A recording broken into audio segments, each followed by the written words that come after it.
नमस्कार, मैं विमलेंदु चैतन्य और आप देख रहे हैं अब तक बिहार। चैतन्य कम्युनिकेशंस के समाचार प्रभाग में आपका स्वागत है। आइए चलते हैं आज की पहली खबर की ओर। बोध गया में एक गांव का विदेशियों ने बदली तस्वीर। कभी बजबजाती नालियों और घास फूस के झोपड़ी में रहते थे महादलित परिवार। आज विदेशियों ने बना डाला इनके लिए आलीशान मकान। विदेशियों ने इसका नाम रखा दशरथ देश। बिहार के गया में महादलित परिवारों के लिए एक विदेशी संस्था ने इस कदर पक्के मकान बना दिए जिसकी तारीफ हर जगह हो रही है। कभी गंदे नालियों और घास फूस के झोपड़ी बनाकर महादलित परिवार रहते थे, आज वो टाइल्स लगे पक्के मकान में रह रहे हैं और इस गांव को दशरथ गांव का नाम दिया है।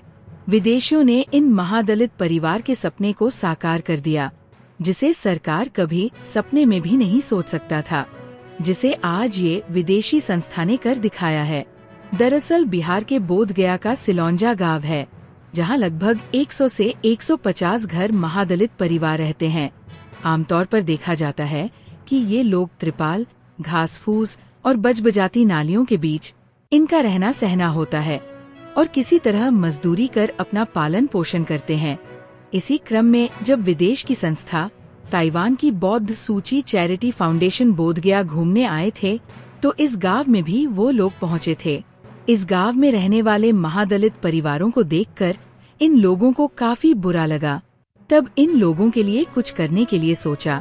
तभी ताइवान की बौद्ध सूची चैरिटी फाउंडेशन के द्वारा इन लोगों के जमीन का परवाना का रसीद मांगा गया। जिन लोगों का परवाना का रसीद था, उन लोगों के लिए संस्था के द्वारा कागजी प्रक्रिया पूरी करने के बाद 40 परिवारों के लिए कच्चे मकानों को हटाकर पक्का मकान बना डाला। इस मकान में रहने के लिए सारी सुविधाएं दी गई है, साथ ही टाइल्स भी लगे हुए हैं। वहीं इस संस्था के द्वारा इस जगह का नाम दशरथ नगर नाम रखा है। अब तक बिहार ब्यूरो रिपोर्ट, गया। ये दशरथ देश है। इस गांव का नाम दशरथ मांझी के नाम पे रखा गया है। तो हम लोग यहाँ पे 2012 से रह रहे हैं। 2012 से यानी धीरे धीरे, पहले उतना नहीं थे, पहले 40 को बस, उसके बाद हम लोग आए हैं। तो हम लोग आए तो यहाँ पे पहले कच्चा मकान में रहते थे। तो टूरिस्ट वगैरह बोध गया में आते रहता है, तो इधर भी आया, घूम के देखा तो बहुत सारा टूरिस्ट वगैरह आया। मगर उसके बाद जब ये सूची फाउंडेशन आया तो उन लोग को क्या महसूस हुआ नहीं हुआ वो तो उन्हीं लोग बताएगा। तो उन लोग के अच्छा नहीं लगा तो उन लोग घर बनाने के लिए बोला था। हम लोग को पहले विश्वास नहीं था कि वो घर बनाएगा। कम से कम 2 साल वो लोग कागज पत्र में टाइम लगा दिया। तो बनाते बनाते जब बन गया तो हम लोग को भी अच्छा लगने लगा। जिनका बना है उनको देखकर कि हम लोग भी बोले कि हम लोग को भी मकान बना दीजिए। तो बोले कि आप लोग के पास कागज है इसका नाम परवाना उरवाना?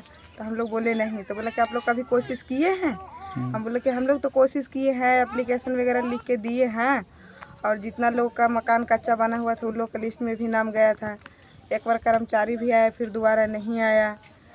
तो कच्चा मकान में रह रहे, बरसात में काफ़ी सामना करता है। नदी में उधर बाढ़ आ जाती है तो पानी इधर तक चढ़ जाता है। तो उस समय हम लोग को मतलब जानवर वगैरह को लेके इधर साइड में जंगल में जाना पड़ता है। और वही प्लास्टिक से ढक के रह रहे। गर्मी, अभी गर्मी का टाइम आ रहा है तो गर्मी में भी इतना हीट मारता है कि मत पूछिए।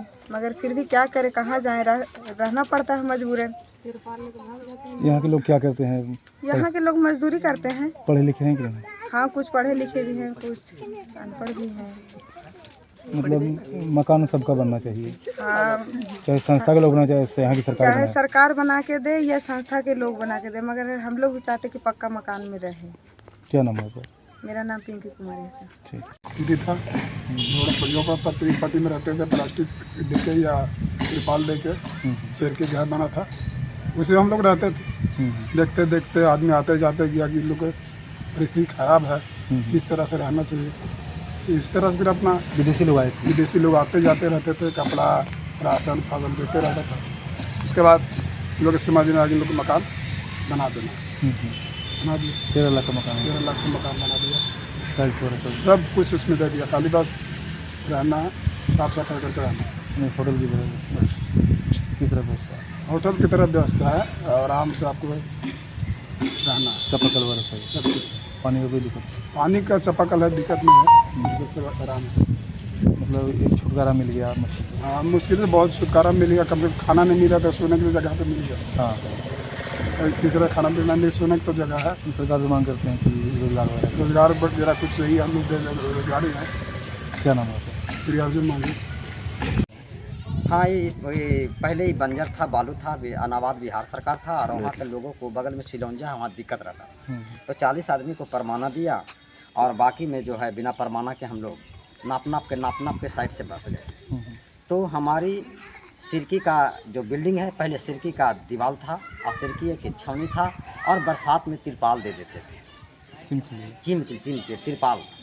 और तो बताइए कितना गर्मी में ये 7-8 फीट ताप जाता है, तो ठंडाने में कितना टाइम लगेगा।